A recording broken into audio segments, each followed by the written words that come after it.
Selamat malam, kami dari kelompok 2 akan mempresentasikan mengenai PSAK 57 dan PSAK 62.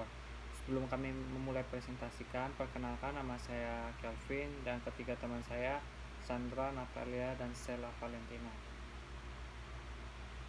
Pernyataan standar akuntansi keuangan 57. Provisi, liabilitas, kontingensi, dan aset kontingensi.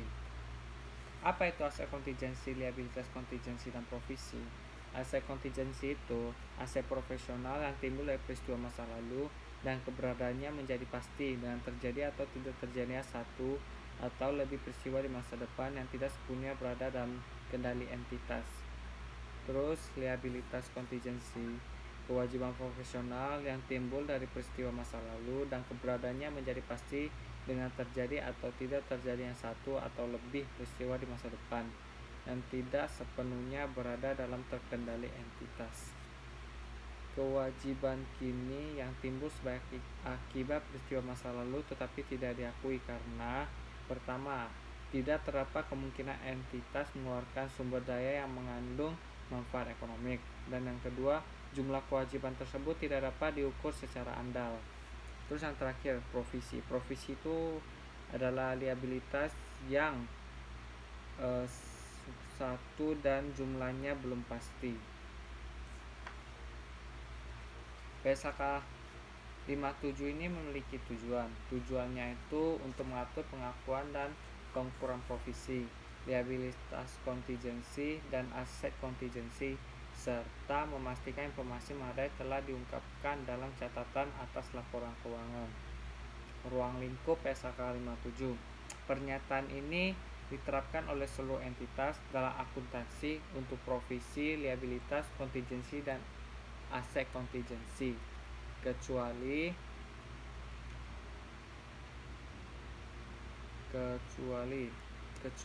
yang timbul dari kontrak eksekutori, kecuali jika kontrak tersebut bersifat memberatkan, dikosongkan hal-hal yang dicangkut dalam pernyataan lain.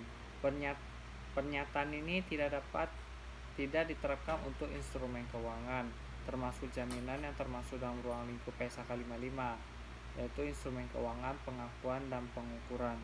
Kontrak eksekutori itu adalah kontrak yang kedua belah pihak terkaitnya belum melaksanakan kewajiban kontrak atau telah melaksanakan sebagai kewajiban mereka dengan proporsi yang sama. Pernyataan ini tidak diterapkan pada kontrak eksekutori kecuali jika kontrak tersebut bersifat memberatkan. Pengakuan provisi. Pengakuan provisi diakui jika entitas memiliki kewajiban kini, baik bersifat hukum maupun bersifat konstruksif, sebagai akibat peristiwa masa lalu. Kemungkinan besar penyelesaian kewajiban tersebut mengakibatkan arus keluar sumber daya yang mengandung manfaat ekonomi, dan estimasi yang andal mengenai jumlah kewajiban tersebut dapat diperbuat.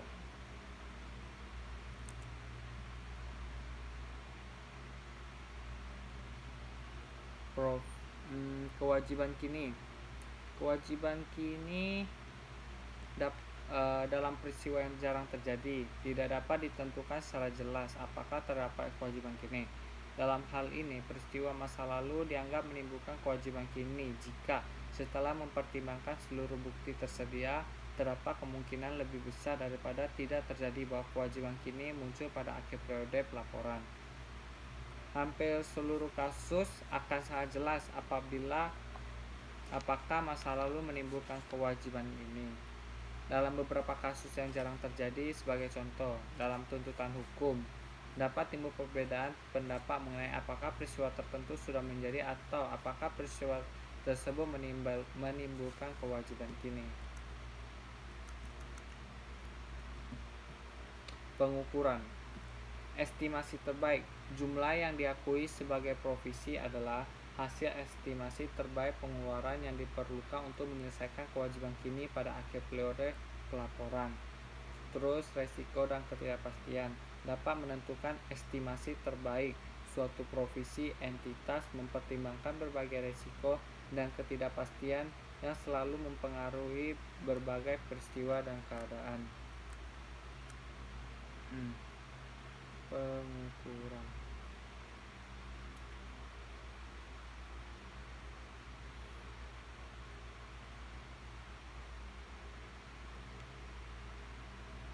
Estimasi terbaik pengeluaran yang diperlukan untuk menyelesaikan kewajiban kini adalah jumlah yang secara rasional akan dibayar entitas untuk menyelesaikan kewajibannya pada akhir periode pelaporan atau untuk mengalihkan kewajibannya kepada pihak ketiga pada saat itu. Estimasi hasil dan dampak keuangan ditentukan berdasarkan pertimbangan manajemen entitas, ditunjang dengan pengalaman dari transaksi serupa, serta dalam beberapa kasus dilengkapi dengan laporan ahli independen. Ketidakpastian dari jumlah yang diakui sebagai provisi dapat dinilai dengan berbagai cara sesuai dengan kondisi yang ada. Pengukuran nilai kini. Ini dilanjutkan oleh teman saya Chandra. Sekian dari presentasi saya, dilanjutkan oleh Chandra. Terima kasih Kelvin. Sekarang saya akan menjelaskan pengukuran yang selanjutnya, yaitu nilai kini. Jika dampak nilai waktu dari uang cukup material, maka jumlah provisi adalah nilai kini dan dari perkiraan pengeluaran yang diperlukan untuk menyelesaikan kewajiban. Nah, yang terakhir itu untuk peristiwa masa depan. Peristiwa masa depan yang dapat mempengaruhi yang diperlukan untuk menyelesaikan kewajiban tercermin dalam jumlah provisi jika ada bukti objektif bahwa peristiwa itu akan terjadi. Nah, selanjutnya untuk penggantian provisi, perubahan provisi, dan penggunaan provisi. Nah, yang pertama adalah penggantian provisi. Jika sebagian atau seluruh pengeluaran untuk menyelesaikan provisi diganti oleh pihak ketiga, maka penggantian itu diakui hanya pada saat timbul keyakinan bahwa penggantian pasti akan diterima jika entitas menyelesaikan kewajiban. Penggantian tersebut diakui sebagai aset yang terpisah. Jumlah yang diakui sebagai penggantian tidak boleh melebihi nilai provisi. Maka dari itu, dalam laporan laba rugi dan penghasilan komprehensif lain, beban yang terkait dengan provisi dapat disajikan secara neto setelah dikurangi jumlah yang diakui sebagai penggantiannya. Itu untuk penggantian provisi. Selanjutnya, perubahan provisi. Provisi ditelah pada setiap akhir periode pelaporan dan disesuaikan untuk mencerminkan estimasi yang terbaik, yang paling kini. Jika arus keluar sumber daya untuk menyelesaikan kewajiban, kemungkinan besar itu tidak terjadi, maka provisi itu dibatalkan. Dan yang terakhir itu penggunaan provisi. Provisi hanya dapat digunakan untuk pengeluaran yang berhubungan dengan tujuan pembentukan provisi. Selanjutnya yaitu penerapan aturan pengakuan dan pengukuran dibagi menjadi 3. Yang pertama itu kerugian operasi masa depan, yang kedua kontrak memberakan, dan yang ketiga restrukturisasi. Nah, untuk kerugian operasi masa depan, itu provisi tidak boleh diakui untuk kerugian operasi masa depan. Kalau untuk kontrak memberakan, jika entitas terkait dalam suatu kontrak memberakan, maka kewajiban kini menurut kontrak tersebut diukur dan diakui sebagai provisi. Dan yang terakhir itu restrukturisasi dibagi menjadi beberapa contoh peristiwa yang dapat digolongkan. Yang pertama itu penjualan atau penghentian suatu lini usaha. Yang kedua, penutupan lokasi usaha dalam suatu negara atau regional, atau relokasi kegiatan usaha ke negara atau kawasan regional lain. Dan yang ketiga, perubahan dalam struktur manajemen sebagai contoh menghilangkan salah satu lapis manajemen. Dan yang terakhir itu yang keempat, reorganisasi mendasar yang memiliki dampak signifikan terhadap karakteristik dan fokus operasi entitas. Selanjutnya tentang pengungkapan provisi. Untuk setiap jenis provisi, entitas mengungkapkan yang pertama nilai tercatat pada awal dan akhir periode, yang kedua provisi tambahan yang dibuat dalam periode bersangkutan termasuk peningkatan jumlah provisi yang ada, yang ketiga jumlah yang digunakan selama periode bersangkutan, yang keempat jumlah yang belum digunakan yang dibatalkan selama periode bersangkutan, dan yang kelima peningkatan selama periode yang bersangkutan. Keenam, uraian singkat mengenai karakteristik kewajiban dan perkiraan saat arus kas keluar menjadi manfaat ekonomi terjadi. Yang keenam, indikasi mengenai ketidakpastian saat atau jumlah arus keluar tersebut. Dan yang terakhir itu jumlah estimasi penggantian yang akan diterima dengan menyebutkan jumlah aset apapun yang telah diakui untuk estimasi penggantian tersebut. Nah, Selanjutnya untuk contoh soal PSAK 57 itu dituliskan pemerintah mengumumkan perubahan dalam peraturan pajak penghasilan. Akibatnya, perusahaan yang bergerak di sektor jasa keuangan harus melakukan pelatihan ulang terhadap sejumlah besar pegawai penjualan dan administrasi agar dapat terus memenuhi peraturan yang berlaku di bidang jasa keuangan. Pada akhir periode pelaporan, pelatihan ulang terhadap karyawan belum dilakukan. Nah, jawabannya itu yaitu belum timbul kewajiban yang karena peristiwa yang mengikat, yaitu pelatihan ulang.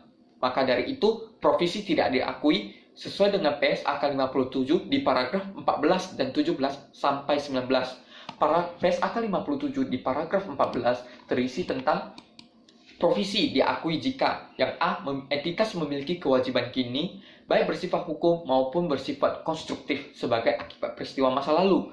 Yang B. Kemungkinan besar penyelesaian kewajiban tersebut mengakibatkan arus keluar sumber daya yang mengandung manfaat ekonomik. Dan yang C. Estimasi yang Anda mengenai jumlah kewajiban tersebut dapat dibuat.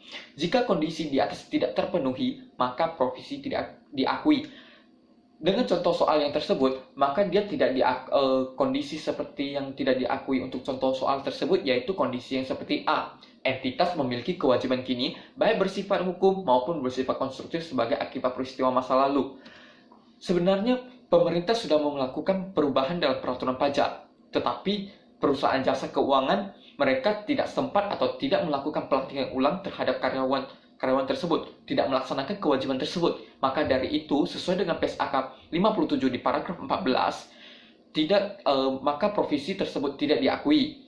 Nah, untuk PSAK 57 paragraf 17 yang berisi tentang peristiwa masa lalu yang menimbulkan kewajiban kini disebut peristiwa mengikat. Dalam peristiwa yang mengikat, entitas tidak mempunyai alternatif realistis selain menyelesaikan kewajiban yang timbul dari peristiwa tersebut. Ini akan terjadi hanya jika yang A. Penyelesaian kewajiban dipaksakan oleh hukum, atau yang B. Dalam kasus kewajiban konstruktif, suatu peristiwa mungkin berupa tindakan entitas menciptakan perkiraan yang valid pada pihak lain bahwa entitas akan bertanggung jawab terhadap kewajiban tersebut. Untuk PSAK 57 paragraf 18, yaitu tentang laporan keuangan menggambarkan posisi keuangan entitas pada akhir periode pelaporan, bukan posisi keuangan yang mungkin terjadi di masa depan. Oleh karena itu, entitas tidak mengakui provisi untuk biaya yang diperlukan untuk operasi di masa depan. Liabilitas yang diakui dalam laporan posisi keuangan entitas hanyalah liabilitas yang telah ada pada akhir periode pelaporan. Dan yang terakhir, PSAK 57 di paragraf 19 berisi tentang provisi diakui hanya untuk kewajiban yang timbul dari peristiwa masa lalu yang terpisah dari tindakan entitas di masa depan, yaitu tindakan bisnis entitas di masa depan. Maka dari itu, seperti yang disebutkan dengan paragraf di ke-19, itu dia hanya disebutkan provisi diakui hanya untuk kewajiban yang timbul. Maka dari itu, seperti yang contoh soal itu, dia tidak melakukan kewajiban yaitu pelatihan ulang. Maka dari itu, provisi tidak diakui. Selanjutnya saya akan membahas tentang penyataan standar akuntansi keuangan 62 mengenai kontra asuransi. PSAK 62 ini merupakan standar akuntansi keuangan yang bersifat temporer dan tidak dimasukkan untuk mengubah secara signifikan pengaturan dan praktik akuntansi yang selama ini dilakukan oleh industri asuransi. Di dalam PSAK 62 terdapat beberapa tujuan. Yang pertama, pengembangan terbatas akuntansi asuradur untuk kontrak asuransi. Asuradur ini merupakan istilah dari asuransi. Dan kedua, pengungkapan yang mengidentifikasi dan menjelaskan jumlah dan laporan keuangan asuradur yang timbul dari kontrak asuransi dan membantu pengguna laporan keuangan untuk memahami jumlah, waktu, dan ketidakpastian arus kas masa depan dari kontrak asuransi tersebut. Di dalam PSAK 62 juga terdapat beberapa ruang lingkup. Pertama, kontrak asuransi termasuk kontrak reasuransi yang diterbitkan dan kontrak reasuransi memiliki entitas. Dan kedua, instrumen keuangan yang diterbitkan entitas dengan view partisipasi tidak mengikat. Juga terdapat beberapa pengecualian ruang lingkup. Yang pertama, jaminan produk. Kedua, aset dan liabilitas pemberi kerja dan program imbalan kerja. Ketiga, hak kontraktual ataupun kewajiban kontraktual yang penggunanya di masa depan masih berlangsungan. Keempat, kontrak jaminan keuangan kecuali pihak penerbit telah menyatakan secara eksplisit bahwa kontrak tersebut merupakan kontrak asuransi. Kelima, utang ataupun piutang pembayaran kontingensi dalam kombinasi bisnis. Dan yang terakhir, kontrak asuransi langsung dimiliki oleh entitas. Jadi untuk pengecualian PSAK 62 bisa diterapkan dalam PSAK 55, instrumen keuangan pengakuan dan pengukuran. Itu derivatif melekat pada PSAK 55 mensyaratkan entitas untuk memisahkan beberapa derivatif melekat dari kontrak utamanya. Cara mengukur derivatif melekat tersebut menggunakan nilai wajar.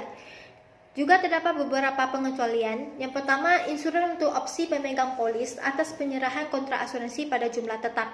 Dan yang kedua, opsi penyerahan instrumen keuangan yang mengandung fitur partisipasi tidak mengikat. Juga terdapat pemisah komponen deposit. Itu terdapat 3 komponen. Pemisah disyaratkan jika kedua kondisi tersebut terpenuhi. Yang pertama, asuransi dapat mengukur komponen deposit. Yang kedua, kebijakan akuntansi asuransi tidak mensyaratkan untuk mengakui seluruh hak dan kewajiban yang timbul dari komponen deposit tersebut. Terus yang komponen kedua, pemisahan diizinkan tetapi tidak disyaratkan jika asuransi dapat mengukur komponen deposit secara terpisah. Dan yang ketiga, pemisahan tidak diizinkan jika asuransi tidak dapat mengukur komponen deposit secara terpisah. Selanjutnya pengakuan dan pengukuran. Pengecualian sementara dari standar akuntansi keuangan, terdapat 2 kontrak asuransi yang diterbitkan dan kontrak reasuransi yang dimiliki. Namun demikian, pernyataan ini tidak mengecualikan asuradut dari beberapa implikasi kriteria dalam PSAK 25, khususnya asuradut pertama tidak mengakui setiap provisi untuk kemungkinan klaim masa depan sebagai liabilitas jika klaim. Yang kedua, melakukan tes kecukupan liabilitas. Yang ketiga, menghapus liabilitas asuransi. Yang keempat, tidak saling hapus antara aset reasuransi dan liabilitas asuransi terkait atau pendapatan beban dari kontrak reasuransi dan beban atau pendapatan dari kontrak asuransi yang terkait. Dan yang terakhir, mempertimbangkan apakah aset reasuran tidak turun nilainya. Kecukupan liabilitas. Pertama, itulah menilai kecukupan liabilitas asuransi dengan menggunakan estimasi kini atau akal ke depan. Kedua, ada kecukupan liabilitas yang memenuhi persyaratan minimum yang telah ditentukan sebagai berikut. A. Dipertimbangkan estimasi kini atau seluruh alokasi kontraktual dan alokasi terkait. Kedua, jika menunjukkan bahwa liabilitas tidak mencukupi. Jika kebijakan akuntansi akuntansi tidak mensyaratkan kecukupan liabilitas yang memenuhi persyaratan minimum, maka menentukan nilai tekatan atas liabilitas akuntansi relevan dikurangi nilai tekatan dari setiap biaya akuisisi tanggungan terkait dan setiap agen tertentu terkait. B. Menentukan apakah jumlah yang digerakkan bagian A lebih kecil daripada nilai tekatan yang disyaratkan. Penurunan nilai atas agen akuntansi. Ya, A. Tetapan bukti objektif. B. Kejadian tersebut memiliki dampak yang dapat diukur secara andal dalam jumlah yang akan diterima kesan dari akuntansi. Jika agen akuntansi pemegang polis mengalami penurunan nilai adalah mengurangi nilai tekatan dan mengakui rugi penurunan nilai pada laba rugi. Perubahan kebijakan akuntansi. Gagalnya adalah perubahan bentukan laporan keuangan lebih relevan untuk pengguna dalam penjualan kebutuhan ekonomi. Tidak mengurangi atau menjadi lebih andal serta tidak mengurangi elevasi. Untuk menjustifikasi perubahan kebijakan akuntansi untuk kota akuntansi. Akuntansi mengusulkan bahwa perubahan tersebut membuat laporan keuangannya mendekati kriteria dalam PSAK 25. Tetapi perubahan tersebut diperlukan tidak untuk menggapai kepatuhan penuh atau kriteria tersebut. Berikut itu PTP yang di bawah ini. A. Berikan suku bunga pada sini. B. Keberlanjutan pasti ya ada. C. Kehati-hatian. D. Makin dibatasi ke depan. E. Ganjil authority. Mengungkapkan. Pengelangkan atas jumlah yang diakui, Al-Quran itu mengungkapkan informasi yang mengidentifikasikan dan menjelaskan jumlah yang timbul dari kota akurasi dalam laporan keuangan. Pertama, kebijakan akuntansi untuk kota akurasi akan reliabilitas, pendapatan, dan beban terkait. Yang kedua, akan reliabilitas, pendapatan, dan beban yang diakui yang ditimbul dari kota akurasi. Ketiga, proses yang digunakan untuk menentukan asumsi yang memiliki pengaruh paling besar dalam pengukuran jumlah yang diakui. Keempat, pengaruh atau perubahan dalam asumsi yang digunakan untuk mengukur agen dan reliabilitas akurasi dengan meyakinkan segala etika. Kelima, rekonsiliasi atau perubahan dalam reliabilitas akurasi, agen akurasi, dan jika ada biaya akuisisi tanggungan terkait. Kipan dan luar risiko yang timbul dari kota akurasi. Akuran itu mengungkapkan informasi yang memungkinkan pengguna laporan keuangan mengevaluasi kipan dan luar risiko yang timbul dari kota akurasi. Tujuan kebijakan dan program pengelolaan risiko serta metode yang digunakan. Informasi risiko akurasi, informasi risiko kredit, likuiditas, dan risiko fiskal yang disediakan PSAK 60. Informasi dampak risiko fiskal dari relatif melakukan jika individu tidak disediakan menukul dari patim pada nilai wajar. Tanggal efektif dan ketentuan kalkulasi. Pertama, dikokoskan. Kedua, kita mengerapkan pertanyaan ini untuk periode tahun 20 yang dimulai pada atau setelah tanggal 1 Januari 2012.